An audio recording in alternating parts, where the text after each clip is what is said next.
My mother-in-law told my husband to leave me, saying, "She's not good enough for our family." I smiled and walked away. When she discovered I owned everything she had schemed for, it was already too late. The moment my mother-in-law ruined her son's life came wrapped in pearls and a glass of expensive champagne. It was a warm Sunday afternoon, and I was clearing the table after a family brunch when she leaned in, her voice a practiced whisper, honeyed with faux concern. "Claire, dear, let's not drag this out. You need to leave my son." I froze. The silverware in my hands suddenly felt heavier.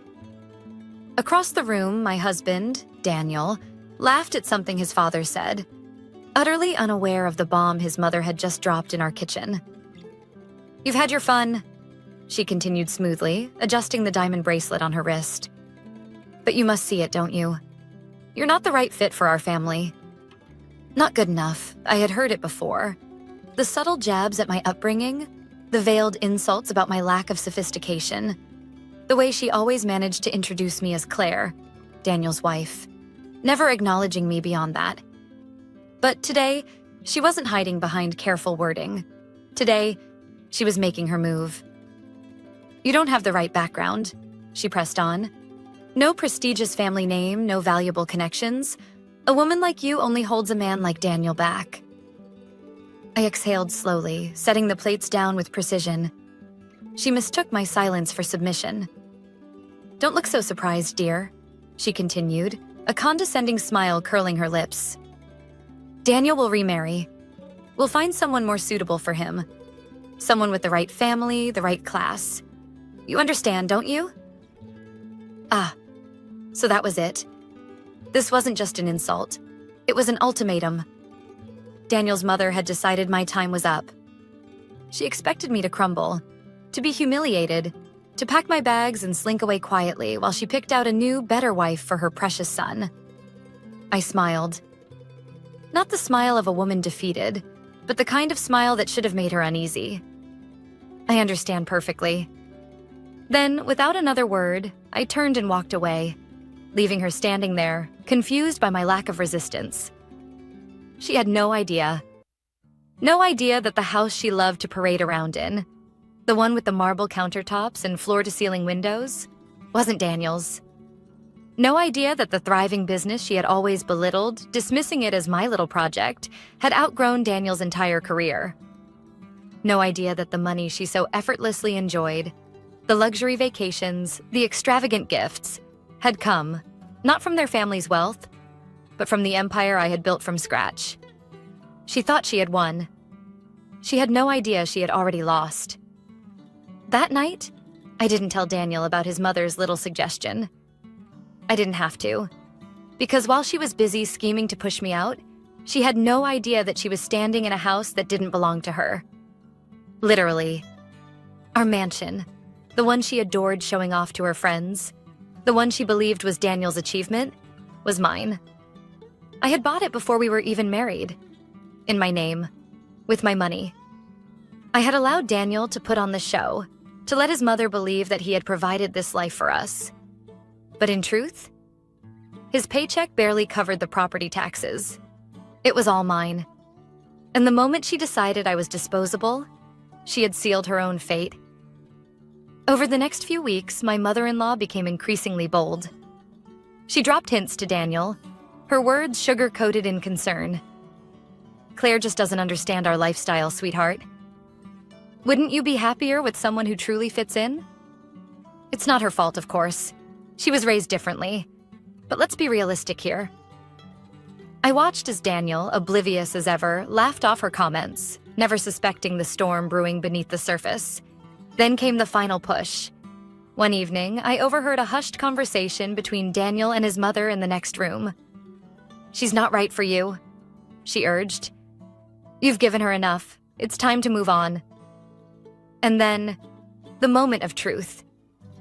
"If you divorce her now, I'll make sure you walk away with everything." I nearly laughed out loud. She thought she had power over me. She had no idea. That night, as I lay in bed beside my husband, the man who had unknowingly let his mother declare war on our marriage, I realized something. I wasn't angry. I wasn't even surprised. I was just amused. Because the truth was, they had already lost. They just didn't know it yet. The first crack in Daniel's perfect world came the next morning at breakfast. I sat across from him, sipping my coffee, watching as he scrolled through his phone with his usual distracted ease. He had no idea what his mother had set in motion the night before. No idea that the battle had already begun. "You're quiet today," he mused, glancing up from his screen. "Everything okay?" I smiled. Everything's perfect. And it was. Because I had made my decision. I wasn't going to beg. I wasn't going to argue. I wasn't even going to fight. I was going to let them win. Or at least, let them think they had won. Because what's more satisfying than defeating your enemy? Letting them dig their own grave first. By mid-afternoon, I received the first text. It was from my mother-in-law. "Daniel and I had a lovely lunch today. He agrees it's time to move forward." Time to move forward. She thought she was already in control. I took a sip of wine, letting the message sit unanswered for a while. I wanted her to feel confident. Overconfident. 2 hours later, another message arrived. "I hope you understand, Claire. This is what's best for everyone." I chuckled. Best for everyone? No, Margaret. It was only best for you. But I played my part. "Of course," I texted back. "I understand perfectly." She must have nearly dropped her champagne flute. I imagined her delight. Probably calling her friends, telling them how effortlessly she had removed me from her son's life. I could practically hear her gloating. She took it so well. She knows her place. Finally, Daniel can be with someone worthy of our family. Oh, Margaret. She truly had no idea. That evening, Daniel arrived home later than usual. He hesitated in the doorway, as if weighing his words. Good. He was feeling guilty already. "Hey, babe," he started. "Can we talk?" Here it was. "Of course," I said, sitting down on the couch. He sat next to me, rubbing his hands together, his classic nervous tic. God, he was predictable. I think we should separate," he finally said. I tilted my head, pretending to process his words. "Oh? It's just, we want different things," he explained, using the same rehearsed lines every cheater, liar, and coward has used since the dawn of time. "Who's we?" I asked, just for fun. A flicker of discomfort crossed his face. He wasn't used to me being so calm. He had probably expected tears, anger, some kind of outburst. But all I did was smile. "If that's what you want, Daniel," I said smoothly. He blinked. "Wait, you're not upset? Why would I be?" He searched my face, confused. This wasn't the reaction he had been expecting. You don't want to fight for our marriage?" "Should I?" I asked, standing up. "It seems you've already made up your mind." I walked into our bedroom, grabbed a suitcase, and placed it on the bed. "I'll give you some space," I said. "I'll stay somewhere else for a while." The look on his face was priceless. "Claire, wait. I don't mean you have to leave tonight. I just meant..." But I was already packing. Let him think I was hurt. Let him think I was heartbroken. Let him think he was in control. Little did he know. I was leaving, all right. I was leaving him in the exact position his mother had wanted. Completely free. But freedom? It was about to cost him everything. I stayed at a luxury hotel that night. The same one my mother-in-law had once bragged about hosting charity events in. The irony was almost poetic. I took my time, ordering champagne, sitting by the window overlooking the city skyline, enjoying the quiet. Tomorrow, Margaret would wake up believing she had won. Daniel would believe he was moving forward, unburdened by me. But by the time they discovered what they had truly lost, it would already be too late. Margaret must have woken up feeling victorious. I imagined her sipping her morning coffee in that sunlit dining room, basking in the glow of her triumph. She had done it. She had erased me. She had removed the woman she believed was unworthy of her precious son. In her mind, the next phase had already begun. She would find Daniel a new wife, one who came from the right background, someone she could mold, control, own. And as for me, I was supposed to be broken, miserable, a cautionary tale of what happens to women who forget their place. I smiled at the thought. She had no idea that while she was basking in her victory, her world was about to crumble. That morning, Daniel learned his first hard lesson. I got a text from him around 10 a.m. "Claire, we need to talk. Something's wrong with the house?" I didn't reply. By noon, my phone buzzed again. "Why is the bank saying my name isn't on the mortgage? Call me." Ah, there it is. It had taken him less than 24 hours to realize what he had truly lost. But I wasn't done yet. I let the messages pile up, his confusion turning to frustration, then panic. At 3 p.m., my lawyer sent me a simple text. He called. "He's realizing the truth. Let me know when you want to respond." Not yet. Let him stew. It wasn't until the following evening that Margaret herself became aware of the disaster. I was in my hotel room enjoying a quiet dinner when my lawyer forwarded me another message. "Margaret just called. She's furious. She claims there's been a mistake." I could almost hear her shrill voice. "What do you mean my son's name isn't on the house?" She must have insisted it was an oversight. A paperwork error. After all, in her mind, everything Daniel had must belong to him. Except it didn't. Not the house, not the investments, not even the business she had mocked for years. I took another sip of wine. She would soon learn that the real mistake had been underestimating me. By the time Daniel and his mother demanded answers, I was ready. I met them at the house. The one Margaret had once loved calling their family estate. Daniel was already waiting in the driveway, arms crossed, pacing. Margaret was beside him, her carefully polished poise beginning to crack. "Claire," Daniel said, "we need to talk." "Do we?" I said, stepping out of the car with slow, deliberate ease. "Yes," his mother snapped. "There's been a mistake. The bank is saying this house is in your name." "That's not a mistake," I replied smoothly. Silence. Margaret blinked, as if trying to comprehend words she had never imagined hearing. "But that doesn't make sense," Daniel said, a touch of desperation creeping into his voice. "I thought—" "You thought what?" I asked, tilting my head. "That you owned this house? That we owned it?" I let the words sink in. "Daniel, this house was never yours." Margaret's face drained of color. "No," she said quickly. No, that's not possible. That's reality." I finished for her. Daniel stared at me, shaking his head. "But we lived here together. And I let you," I said simply. A beat of silence. And then Margaret did what she always did when things didn't go her way. She got angry. "This is ridiculous," she spat, her voice rising. "You are nothing without my son. You had nothing before him, I had everything before him," I corrected, my voice calm.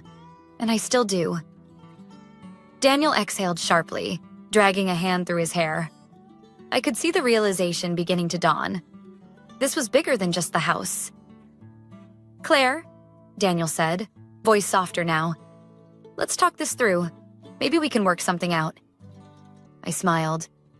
"Oh, Daniel," I said lightly. "We already did. That's why you signed a prenup." Margaret gasped. Daniel froze. And just like that, I watched their world shatter. I turned to leave, but not before dropping one last truth. "You wanted to be free of me," I said. "Well, congratulations. You got exactly what you wanted." And with that, I walked away, leaving them standing on my property, realizing, far too late, that they had gambled and lost everything. Margaret stood frozen, her carefully curated world crashing down around her.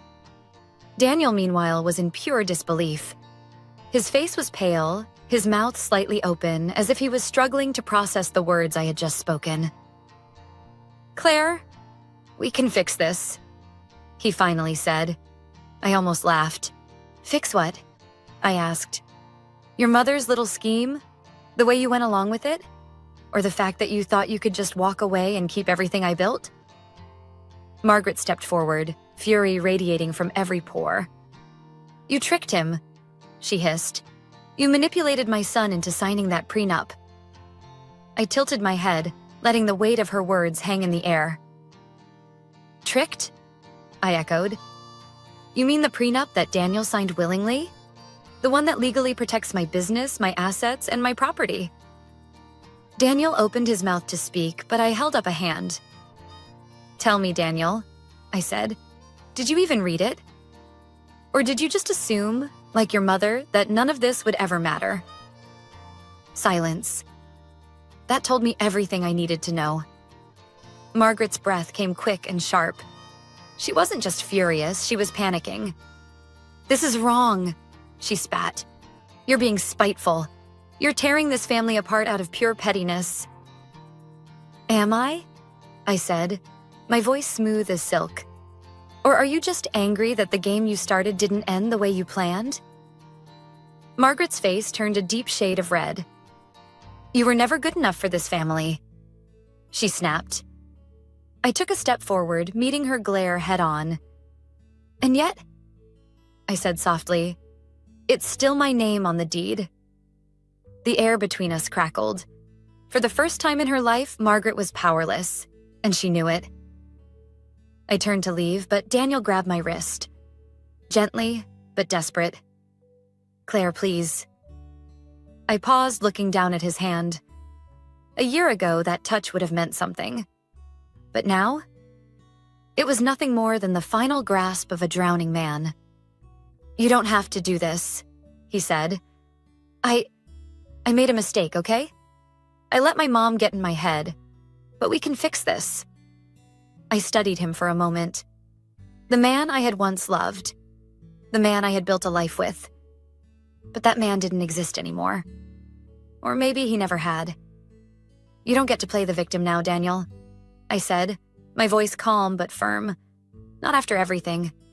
Not after you chose her over me." Daniel swallowed hard. "I was an idiot," he admitted. "Yes," I agreed. "You were." He flinched at my bluntness. Margaret let out an indignant noise, as if she couldn't believe I was speaking to her son that way. I ignored her. "You and your mother wanted me gone," I said. "And I gave you exactly what you asked for. So tell me, Daniel, why aren't you happy?" He looked away, shame settling in his features. I didn't need to hear his answer. I already knew it. "You think this is over?" Margaret seethed. I turned to her. "It is over," I said simply. "You just don't want to accept it." "This house was supposed to be Daniel's," she cried. "But it never was," I corrected. "And neither was anything else you thought you were entitled to." Margaret was trembling now. She had spent years believing she was untouchable, that she could manipulate and control those around her. But standing there, in the driveway of a house that wasn't hers, she finally understood. She had lost. And worse, she had never been in control to begin with. I didn't stay to hear Margaret's last desperate attempts to save face. I didn't care anymore. As I walked to my car, I felt something I hadn't in months. Relief. I wasn't just walking away from Daniel. I wasn't just walking away from Margaret. I was walking away from all of it. From the quiet belittling, from the manipulation, from the constant battle to prove my worth to people who were never worthy of me. I was free. And they were trapped. Daniel, stuck with the consequences of his choices. Margaret, powerless in the empire she had tried to steal. And me? I was just getting started. Margaret wasn't the type to accept defeat quietly. 2 days after I walked away from her and Daniel, I received a message. Not from Daniel, from her. "You may have the house, but don't think for a second that you've won. My son will recover. He will find someone better. Someone who actually belongs in this family. Enjoy your lonely little empire while it lasts. I smiled as I read it. Oh, Margaret. Still clinging to the illusion of control. She still believed Daniel had something to recover from. She still thought I had lost. She was about to learn the truth. The hard way. I ignored Margaret's message. I had no reason to respond. But life has a funny way of delivering karma without my help. A week later, a mutual friend, one of the few who had stayed neutral throughout the ordeal, reached out. You won't believe what's happening. I sipped my coffee, amused. Try me. Daniel lost his job. That caught my attention. How? Apparently, Margaret went to his boss. She tried to get him a promotion, saying he deserved it after everything. I almost choked on my drink. Of course she did. Margaret wasn't just overbearing, she was delusional. She had spent years believing that Daniel was entitled to success, that his name alone should carry weight. But the corporate world?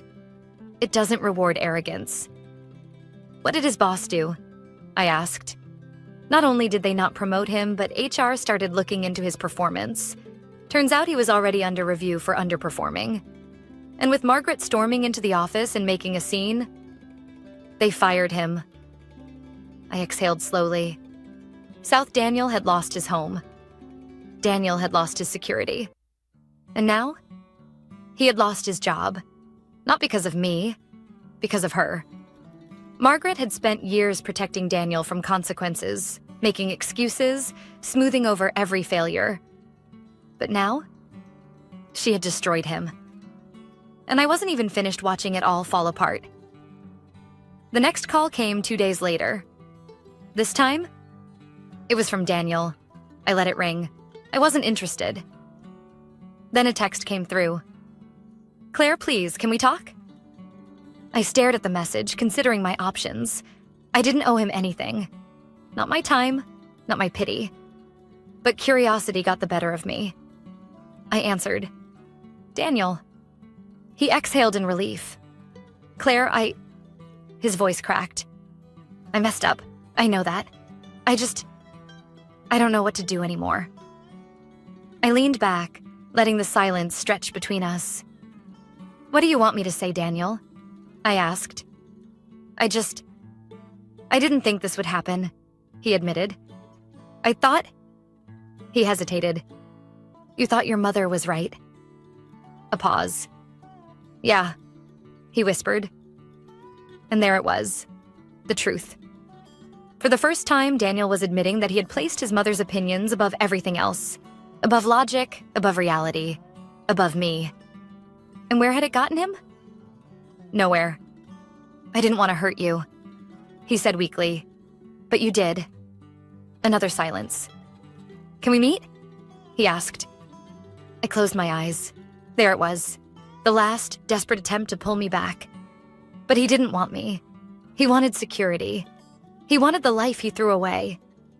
And I wasn't in the business of saving men from their own arrogance. No, Daniel, I said. We have nothing left to talk about. And for the first time, I heard real panic in his voice. Claire, wait. Goodbye, Daniel. I hung up. I thought that would be the end of it. But Margaret? She wasn't done embarrassing herself yet. 2 days later, she showed up, at my office. Storming past my receptionist, she barged into my private office like she still had authority over my life. This is your fault, she spat, slamming her hands on my desk. I stayed seated, calm, unbothered. What exactly is my fault? I asked coolly. You ruined my son's life. You took everything from him. The house, the security. No, Margaret, I interrupted. I didn't take anything. Daniel gave it all away. She blinked. Excuse me? I leaned forward, my voice even. Daniel chose to listen to you. He chose to believe I was disposable. He chose to walk away. I let the words sink in. But tell me something, Margaret, I continued. When you told him to leave me, when you promised him something better, did you ever stop to think? What if you were wrong? She paled. No, I said softly, cutting her off. You didn't. I stood up, slowly. And now you have to live with it. Margaret opened her mouth, but no words came out. Because deep down, she knew the truth. I had never been the problem. She was. She had built Daniel into a man who couldn't stand on his own. She had raised him to believe entitlement was strength. And in the end, it was her own arrogance that had destroyed him. Margaret stumbled backward, suddenly looking much, much older. Get out of my office, Margaret, I said calmly.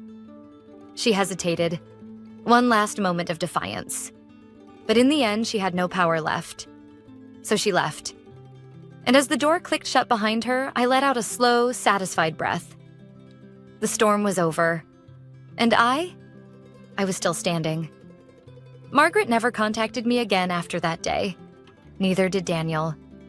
The silence was deafening, but it was the best kind of silence. The kind that signified freedom. No more manipulation, no more second-guessing myself. No more fighting for a place in a family that never deserved me. I had won. But more importantly, I had grown. The first morning I truly felt free, I woke up to the sound of nothing. No tension in the air, no forced conversations, no passive-aggressive texts. Just peace. And yet, the world kept moving. My business, thriving. My team, expanding. My confidence, unshakable. Funny, isn't it? Margaret had spent years trying to convince me that I wasn't enough. That without Daniel, I would fall apart. That my success was somehow tied to him. And now, while she and her son scrambled to pick up the pieces of their mess, I was too busy building something greater. Months passed, and the whispers of Daniel's downfall never fully stopped. He had tried to rebuild, tried to prove he could rise above the situation. But without me? He struggled. The job market didn't care that he was Margaret's son. The women he pursued weren't interested in a man who had lost everything. And his mother? She had become a pariah. Her meddling reputation ensuring that no one wanted to be associated with her. One day, a former colleague of his stopped by my boutique. You dodged a bullet, she told me. Daniel is, well, let's just say he's not doing great. I didn't ask for details. I didn't need to, because I already knew the truth. He had been given everything and he threw it all away. Meanwhile, I had built everything and I wasn't done yet. On the 1-year anniversary of my new life, I hosted a small gathering at my flagship boutique. Not to celebrate revenge, not to gloat, but to acknowledge how far I had come. I had spent too many years proving myself to people who never truly valued me. Now, I was valuing myself. No more shrinking. No more waiting for approval. No more fighting for love that was never real. I stood in my boutique, surrounded by strong, independent women. Women who supported me, who understood me. And for the first time, I truly felt at home. That's when I saw her. Melissa. The young woman Margaret had once paraded around as a better option for Daniel. She hovered near the entrance, hesitant, almost embarrassed. I raised an eyebrow, but before I could speak, she did. I owe you an apology, she said softly. I leaned against the counter, waiting. I believed her, she admitted. I believed that you were the problem, that you were disposable. She looked down, and then I saw what she did to Daniel, and I realized that could have been me. I let her words settle. Margaret had wanted me gone because she thought I was beneath them. And now, the very women she thought were better were seeing the truth. You're lucky, I said finally. You got out before it was too late. She exhaled, nodding. I heard about your success, she said. I wanted to see it for myself. I gestured to my boutique, my empire, my legacy. Well, I said with a smirk. Welcome to the little shop Margaret tried to destroy. She chuckled, shaking her head. She underestimated you, she said. A lot of people did, I agreed. As the night ended, I stepped outside, looking up at the city skyline. The same skyline I had looked at on the night Daniel left me. Back then, I had been preparing for a battle. Now, I had already won. Not because I had taken revenge, not because I had watched them suffer, but because I had taken my life back. Margaret had wanted me erased. Instead, I had flourished. Daniel had thought he was moving on. Instead, I had moved up. And the best part? I hadn't done it for them. I had done it for me. Margaret once told me I wasn't good enough for her family, and in the end, she was right. I wasn't good enough for them. I was better.